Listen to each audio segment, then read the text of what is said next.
J'ai maintenant le grand honneur de lire le message que vous adresse Madame Carla Bruni Sarkozy, qui n'a pas pu être avec nous, puisque, comme vous devez le savoir, elle a récemment accouché d'une fille. Elle a voulu vous adresser ce message que je vais vous lire. Je vous rappelle qu'elle est ambassadrice du Fonds mondial pour le sida, la tuberculose et le paludisme. Mesdames et messieurs, chers amis, aujourd'hui, le rêve d'une génération née sans VIH d'ici à 2015 est un objectif atteignable. Les progrès accomplis pour protéger les mères et les enfants contre le VIH-Sida sont remarquables et leur impact est concret. Le taux d'infection des enfants nés de mères séropositives a reculé de 25% depuis 2001. Les traitements existent, les systèmes de santé sont plus efficaces et les stratégies de prévention plus répandues. Tous les jours, des milliers de mères protègent leurs nouveau-nés contre le virus dont elles sont porteuses. Plus de la moitié des femmes enceintes vivant avec le VIH dans les pays à faible et moyen revenu bénéficient aujourd'hui de traitements antirétroviraux contre seulement 15% en 2005. Cependant, en Afrique centrale et de l'Ouest, seulement 23% des femmes séropositives enceintes ont accès aux traitements nécessaires pour prévenir la transmission du VIH à leurs enfants. Cet écart est criant. Qui peut comprendre que pour 4 cas de transmission du sida de la mère à l'enfant en France chaque année, on en compte 370 000 en Afrique, alors même que nous savons comment éviter une telle transmission.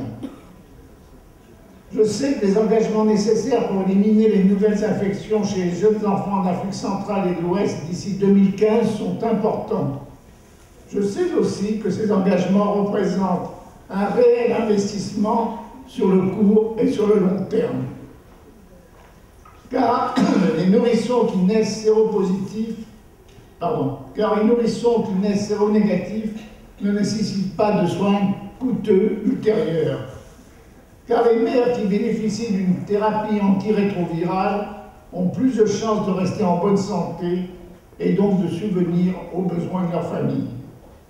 C'est pourquoi, en tant qu'ambassadrice mondiale pour la protection des mères et des enfants contre le sida, j'ai souhaité mobiliser les leaders politiques, les médias et l'opinion publique autour de cette cause avec le mouvement Born HIV Free que j'ai lancé l'année dernière.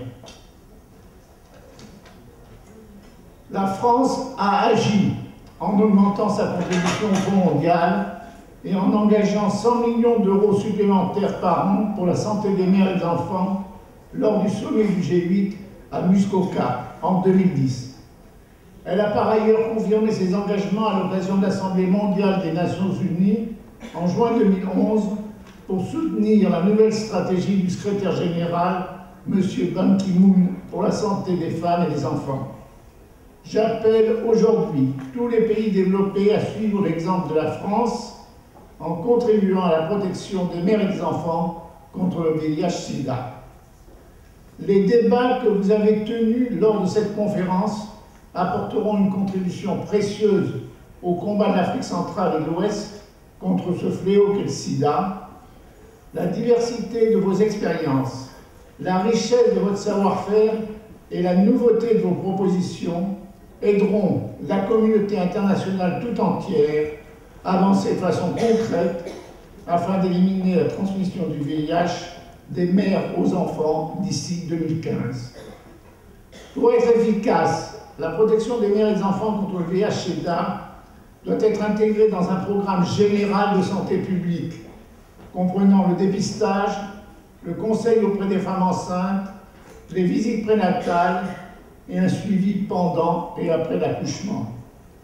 Les politiques de protection des mères et des enfants contre le VIH-Sida ne peuvent faire l'économie de la prise en compte du statut des femmes et des inégalités de genre afin de s'assurer que les filles et les mères, que les filles et les femmes ont véritablement accès aux services de prévention et de soins maternelle-infantile et ne sont pas entravés par des facteurs socioculturels et de genre comme la peur de l'ostracisme.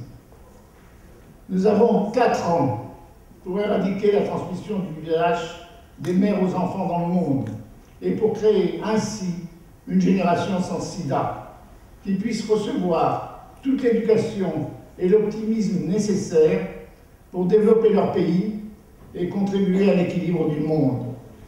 Nous avons beaucoup progressé, mais il reste du travail à faire. Plus que jamais, nous avons besoin de vous. Plus que jamais, je compte sur vous.